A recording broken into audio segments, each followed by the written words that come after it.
Salut à tous, c'est Tonton Mathis, youtubeur. J'espère que vous allez bien. Moi, ça va super. Aujourd'hui, on se retrouve pour un nouvel épisode d'Air Info. On commence tout de suite par une première actualité. Alors, qu'est-ce qu'ils nous disent aujourd'hui? Paris-Orly. Des compagnies aériennes accusées de violer délibérément le couvre-feu. Parce que oui, à Paris-Orly, il y a un couvre-feu qui interdit les avions la nuit. Voilà, donc un couvre-feu, c'est simplement une période où les avions n'ont pas le droit de décoller ni d'atterrir. Et à Orly, c'est le cas la nuit. Voilà, donc la nuit, les avions n'ont pas le droit d'atterrir. Et on appelle ça un couvre-feu, simplement, voilà. Donc un couvre-feu, c'est une période nocturne, en fait, compte. Hein. Un couvre-feu, c'est une période nocturne où les avions n'ont pas le droit d'atterrir ni de décoller. Enfin bref, apparemment, il y a des compagnies aériennes qui ne respectent pas ce couvre-feu, apparemment. Donc des compagnies aériennes, voilà. Des compagnies aériennes ont multiplié cet été les infractions aux règles de couvre-feu dans des aéroports français, en particulier à Paris-Orly, théâtre de manquements délibérés, selon l'autorité des nuisances aéroportuaires.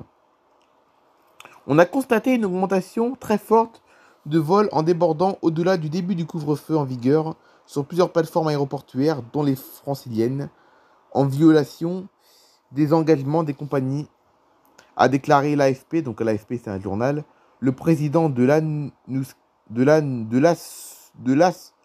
l'ASNUSA, Gilles Leblanc. Ces avions de ligne en retard en atterrissant en pleine nuit, cela provoque évidemment une augmentation des tensions locales et des protestations des associations de riverains et de dirigeants politiques, a-t-il mis en garde. Ce problème est, selon Gilles Leblanc, dû à des programmes de vol trop ambitieux, sans marge d'erreur. Le modèle des compagnies low cost consiste à exploiter leurs appareils toute la journée en enchaînant les vols, et tout retard se répercute jusqu'à la fin de la journée. À Paris-Orly, soumis à un couvre-feu à partir de 23h30, des avions en retard ne peuvent demander des dérogations à la Direction générale de l'aviation civile, la fameuse DGAC, pour atterrir après cette limite.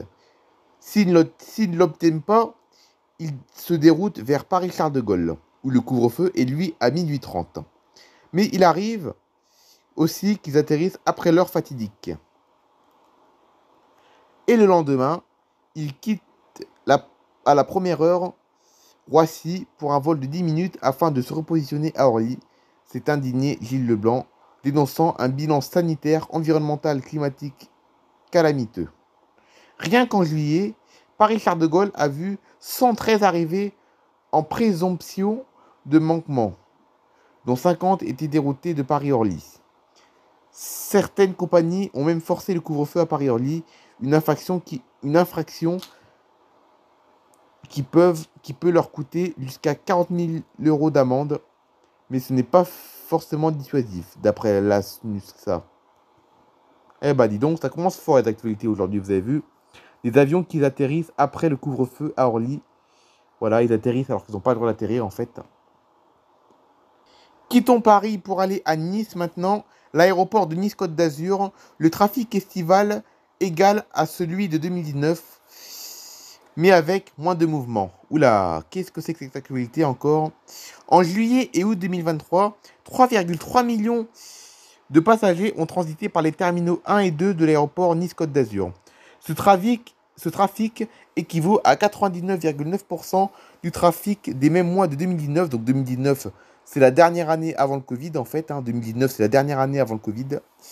Mais il a pourtant nécessité 675 mouvements d'avions en moins, en raison notamment d'un meilleur coefficient de remplissage. Des flottes composées pour l'essentiel d'avions de dernière génération, comme accueillis sur nos terminaux et mieux remplis, avec même encore des marges de progression.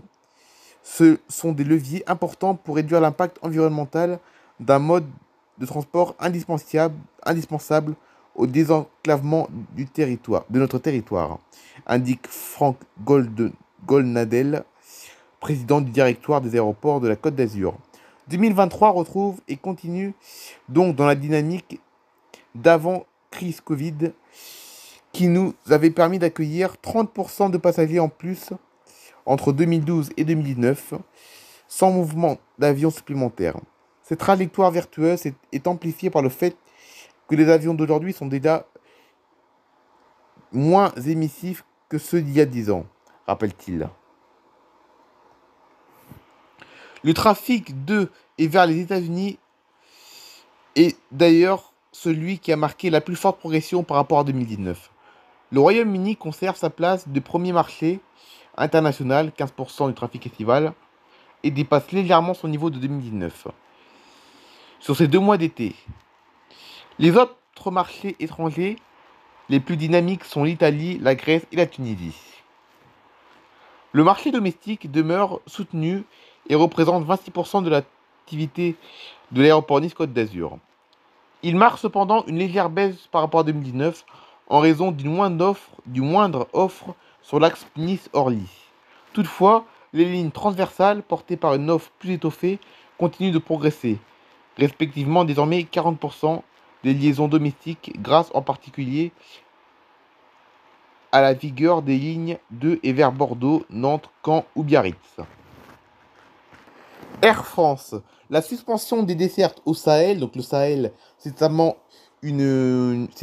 un coin d'Afrique, en fait, compte le Sahel, le Sahel, en fait, compte, c'est un coin d'Afrique, en fait, compte, encore prolongé.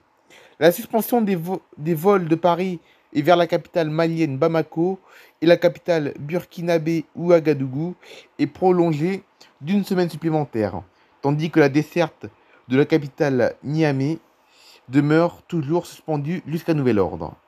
Air France a décidé de prolonger pour la 3e fois cette liaison jusqu'au 17 septembre inclus, la suspension de ses vols vers et depuis le Mali et le Burkina Faso. Les vols à destination du Niger restent arrêtés jusqu'à nouvel ordre, a rapporté BFM TV. Donc BFM TV, c'est un journal, enfin c'est une chaîne télévision plutôt. La compagnie tricolore, donc Air France, principale compagnie aérienne entre l'Europe et l'Afrique, avait suspendu le 7 août ses vols à destination de Bamako, où il y avait avant 7 vols par semaine, Ouagadougou, 5 vols par semaine, et Niamey, où il y avait également 4 vols par semaine, après la fermeture de l'espace aérien au Niger, théâtre d'un coup d'État le 26 juillet. Le 4 septembre, le régime militaire à Niamey a rouvert l'espace aérien du Niger, permettant à Air France de survoler le pays pour desservir d'autres destinations africaines. Le trafic de passagers mondial a frôlé en juillet son niveau de 2019. Les compagnies aériennes dans le monde ont connu une activité solide en juillet 2023, leur période de pointe dans l'hémisphère nord atteignant 95,6% des niveaux du même mois de 2019. Donc 2019, pour ceux qui ne s'en rappellent plus, c'est la dernière année avant la pandémie, selon le rapport mensuel de l'Association internationale du transport aérien. Les vols intérieurs ont une nouvelle fois tiré le secteur à la hausse. Calculé en passagers kilomètres payants, l'un des indices référents du secteur, l'activité de ces rotations a atteint en moyenne 108,3% de celle de la même période de l'avant-crise sanitaire. Les RPK des vols intérieurs ont dépassé depuis avril leur niveau pré-Covid. En conséquence notamment de la fin des politiques de restriction des déplacements en Chine, où l'activité des vols intérieurs a atteint en juillet 122,5% du même mois de 2019. Les vols internationaux sont néanmoins restés en retrait en juillet. Même en hausse de 29,6% en un an, elles n'ont retrouvé que 88,7% des niveaux de passagers donc du même mois d'il y a 4 ans. Donc il y a 4 ans, c'est 2019 du coup. En revanche, le taux de remplissage des appareils à 85,7% est le plus haut jamais enregistré par l'IATA sur ces rotations. L'été dans l'hémisphère nord répond aux attentes d'une très forte demande de trafic. Même si l'industrie était légèrement prête à s'adapter à un retour au niveau d'activité d'avant la pandémie, on ne peut malheureusement pas en dire autant de nos fournisseurs d'infrastructures. Les performances de certains des principaux fournisseurs de services de navigation aérienne, par exemple, ont été profondément décevantes pour de nombreuses raisons. Du manque de personnel au fiasco de l'échec du NATS au Royaume-Uni, a déclaré Willie Walsh, directeur général de l'IATA, en faisant référence à la panne géante du contrôle aérien britannique intervenu le 28 août dernier.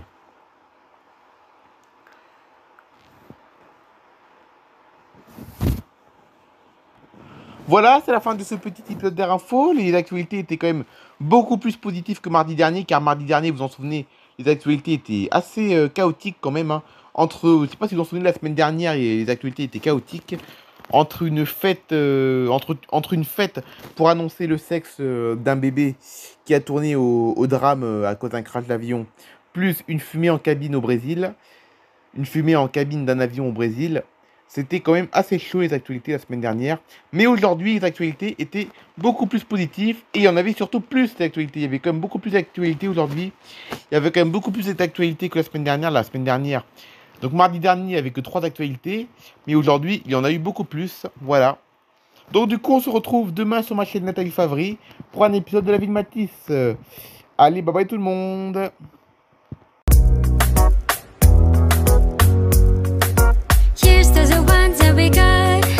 Cheers to the wish you were here, but you're not. Cause the dreams bring back all the memories of everything we've been through. Toast to the ones here today. Toast to the ones that we lost on the way. Cause the dreams bring back all the memories. And the memories